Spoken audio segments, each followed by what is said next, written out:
Hello again.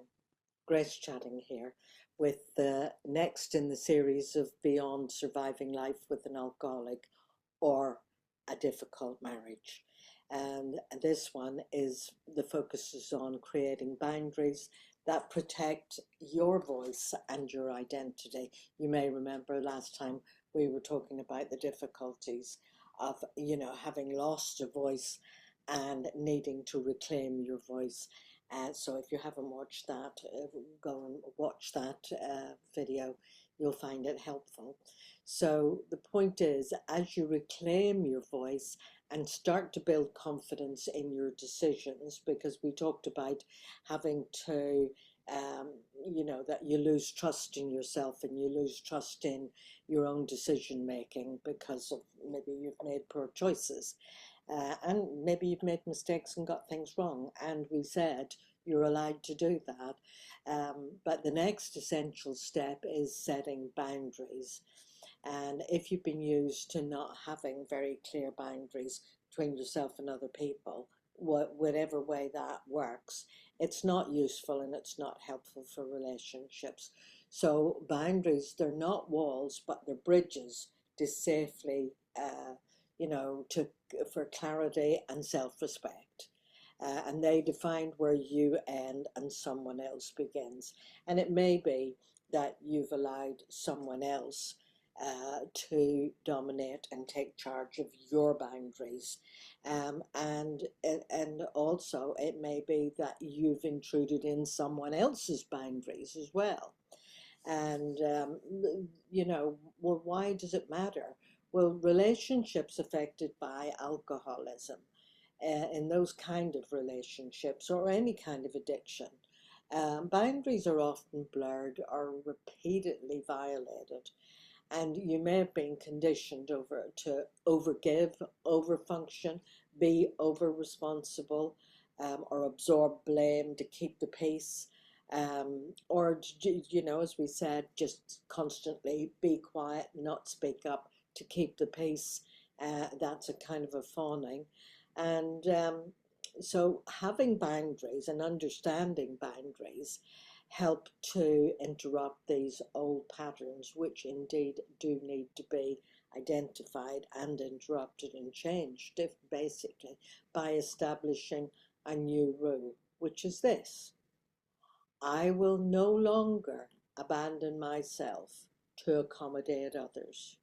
I'm going to say that again. I will no longer abandon myself to accommodate others. Now, sometimes that's hard, especially with people that you love. But for sure, with maybe ex-partners who have been used to, you know, dominating and invalidating your boundaries. So, how do you know when you're in that situation? What are the signs that you need stronger boundaries? Well, I'll just give you a quote from a number of people that I've been involved with, obviously with their names changed, but we'll call this one Maria. And she often leaves a conversation with their mother-in-law feeling drained and angry, but she can't pinpoint why. Why does she feel so drained and low after she's spent time with her? Well, over time, she realized that she's been constantly going along with and saying yes to requests that really she didn't agree with, she didn't want to go along with it. And she finds it difficult and find it difficult to say no.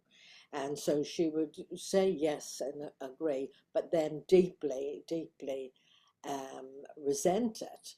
And her exhaustion was a signal that she needs firmer emotional and time boundaries.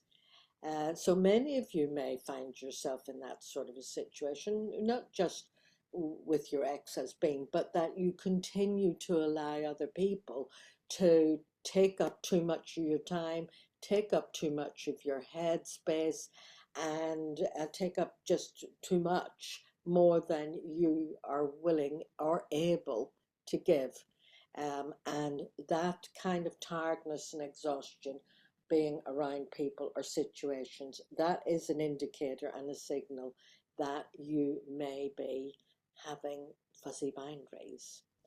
So another example would be Joan, who always agrees to her ex-partner's last-minute requests for child pickups, even when they interfere with her work, because she makes her work arrangements around the contact that she's the arrangement that she's made, and when it gets changed at the last minute, it really causes quite a lot of difficulty for her, but she is agreeable and goes along with changing it because she fears being called selfish, and the guilt that she feels each time, and she feels guilty. So, and if this is you as well, if you feel guilty, that might indicate that you need to redefine what's truly fair and sustainable. And it's definitely indicating to you that something needs to be addressed and adjusted if you find that you routinely, there is a pattern of falling into agreement with something, that you later feeling tired, exhausted, drained, or resentful or guilty about. And finally, we'll look at Liam, who minimizes his opinions around a friend who consistently mocks or talks over him. He avoids a friend entirely because he learns to, until he learns to express and be able to say, and if this is you, if you avoid somebody because they continually just dominate the conversation and talk over you, you might want to get to a point of being able to say, I'm not comfortable with being spoken to that way. I'll say that again. I'm not comfortable with being spoken to that way. So these are just examples of ways that we dumb ourselves down and we need to reclaim our voice. I mean, there's nothing selfish or awful about saying, I'm not comfortable with being spoken to that way. So here's a few steps, 6 steps that you can take to create healthy boundaries.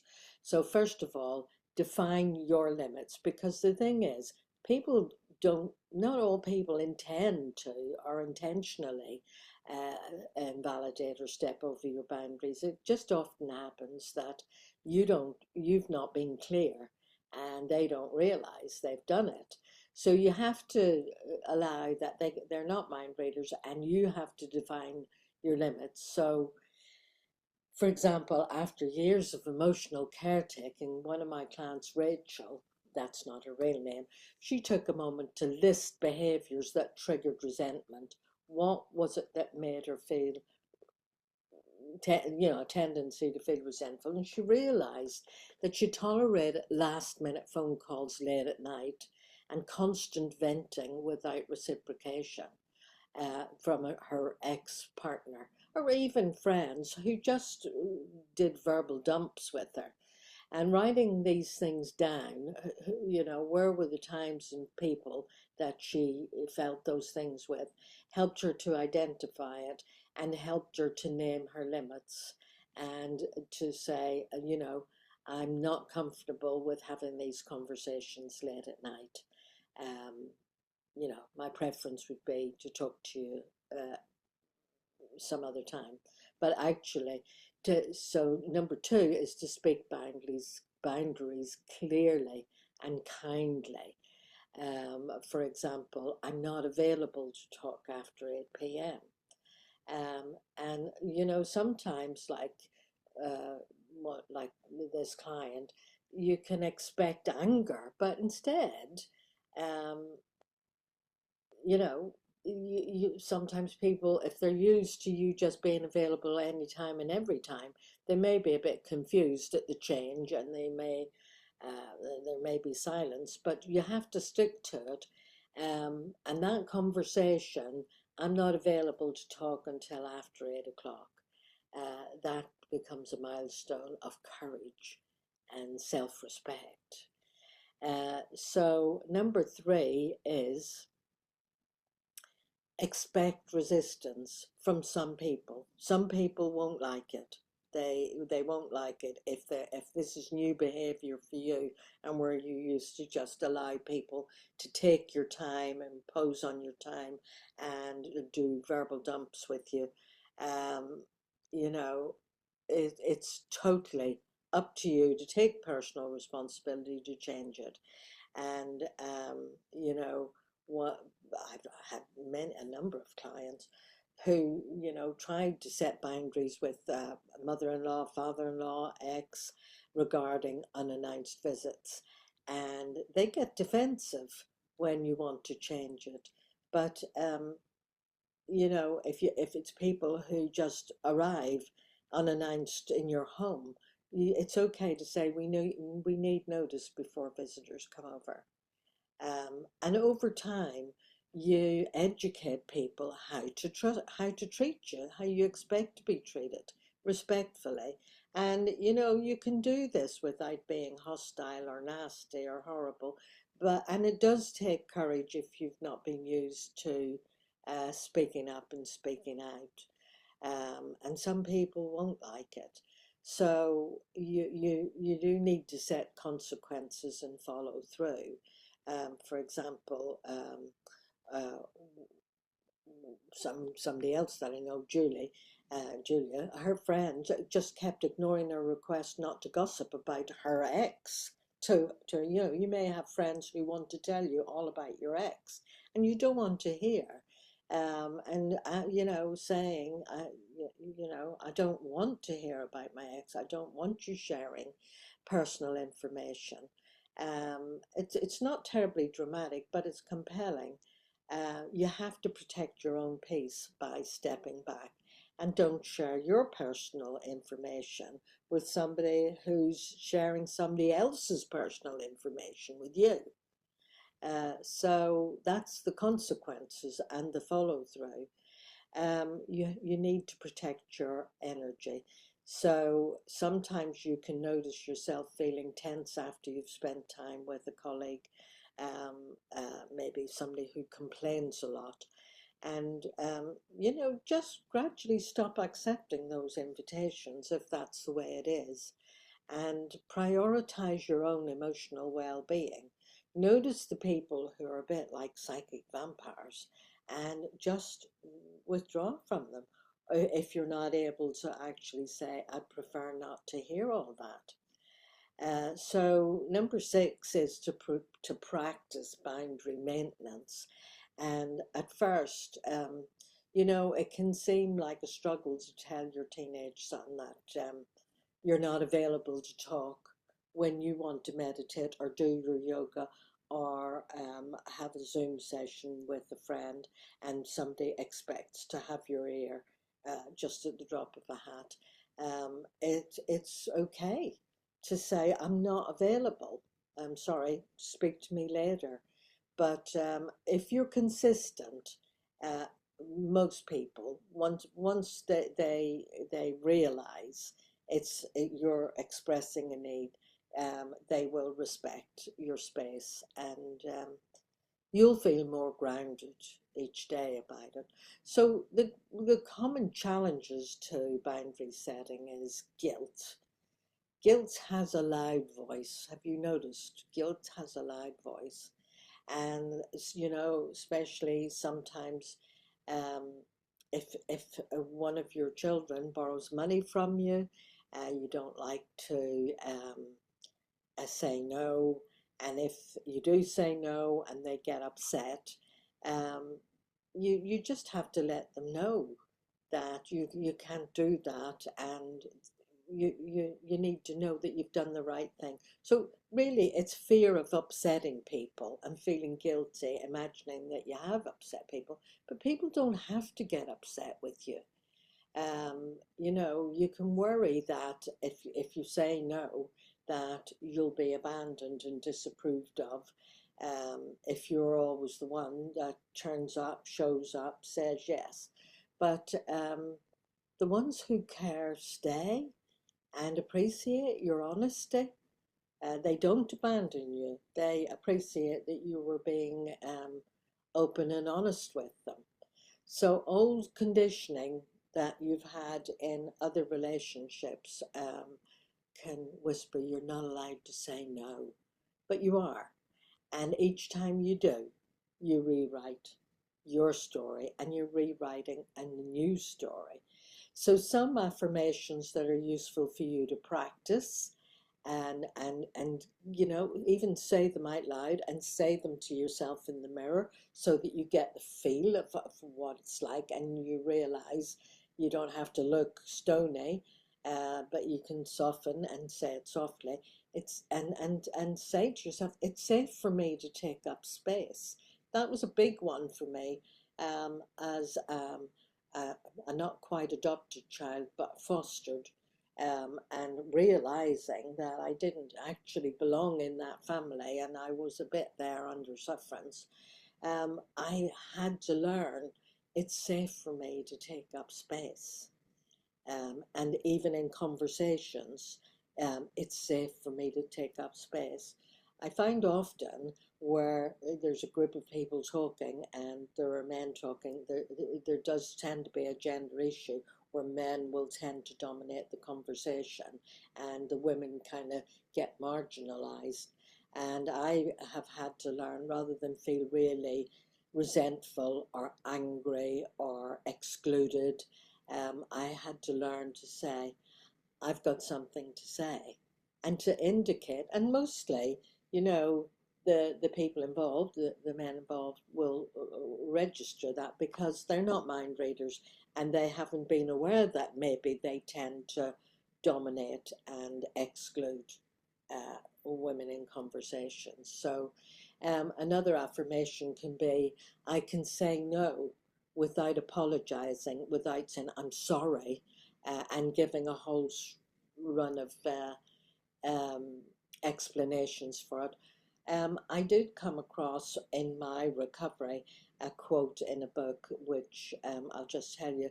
It was Fritz Perls in the book Gestalt, and the sentence just jumped out at me, and it said this: you did not come into this world to meet up to anyone's expectations, and you don't have to justify yourself. And I just really had to read it again and again and again. And that's how I've memorized it, because actually I was a bit of a doormat of a woman and I got walked on and I felt like a victim until I realized I had to take personal responsibility. I allowed myself to be walked on because I didn't speak up and I didn't want to risk being disapproved of. And I would constantly, if I wanted to go to a shop to buy a pint of milk, I would give all the reasons why it was an okay thing for me to go buy a pint of milk, until I learned to stop doing that. And I can still fall into that with people very close to me, that kind of tendency to fawn. I think it takes a while to get over it. So boundaries signify that I am worthy of respect, care, and autonomy. And you are worthy of respect and care and autonomy. And it's up to you to establish that for yourself. And each time you enforce a boundary, you reinforce your own healing and you honor your growth and safeguard your progress. So I hope you find that useful. If you did, subscribe and click like and leave a comment below. It really, and I need encouragement sometimes to keep these videos going, because I've got no idea sometimes whether they're useful or not. So it helps to, if you just click like or subscribe. And in our next post, we'll explore the role of self-worth and recovering your self-worth journey, and how to rebuild a self-image, you know, a positive self-image after years of possible emotional erosion. So bye for now, and hopefully I'll see you in the next video. Bye for now. Bye.